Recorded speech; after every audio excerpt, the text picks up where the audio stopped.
Karong adlaw na sa mga kasuyas nakasulod na punta dinhi sa Dolor no sa Vicente Duterte Elementary School diri sa Phase 1 sa Bangkal NH Bangkal mga kasuyans naghatod tag pasahero dayon mo automatic reverse na punta mo balik ta kay dinharaman sa eskwelahan nato sila gihatod. Wow. Anya ngaron nagpaturatoy na punta ngadto pauli nya wa tay sulod. What? No, tama po ilang gipamasahe nga di po tamalugi ngadto.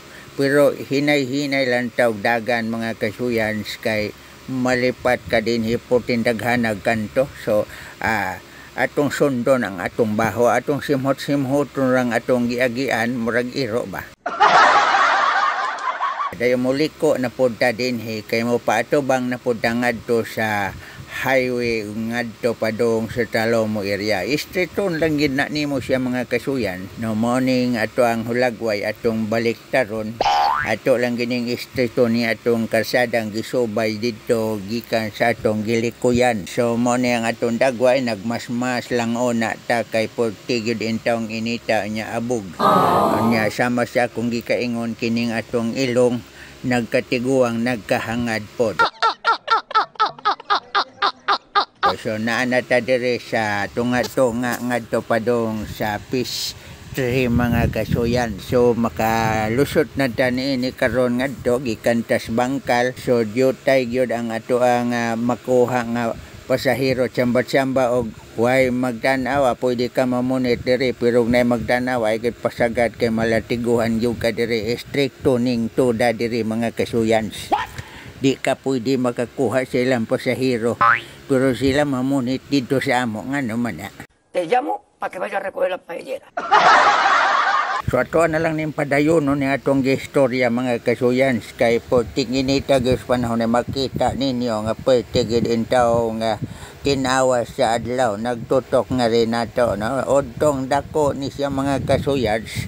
Nasambahan po in taon nga dunay ni para og nihangyo nga magpahatod sa Phase 1 unya tama-tama po ilang gipamasahe nga di po ta malugi. So karon mao na ning sitwasyon na ron nga nung niimpil bitaw ta ani pating initag yun. So napay tunaan kayong iligid ang tunaan. Pating initag yun mga kasuyan. So hinay-hinay lang yun ta og padagan ngadto kay so simba ko intaw kadaghan ra ba sa kanto diri niya na po rabay ubang sakyanan nga medyo balasyo baspod mo padagan bisag dili ilahang porma mo kuan gyud mo sutoy gyud og nay kanto mo di pud mo tanaw mga kasuyan kini niya siya kung tuo dapit mga kasuyan mao ni ang kondo unit sa mga sa gobyerno ni ng mga empleyado sa gobyerno mo na ilang kondo unit dia mga kasuyans. Wow. So di ata diskilid muagi nya ako pong ipakita sa inyo dinha nga muagi ta ngadto sa kaning diring kantuha pawala mo ni siya ang balbagunon pangadto na padong sa tulay nga akong gi-vlog dito nga molusot dool sa among balay mga kasuyans.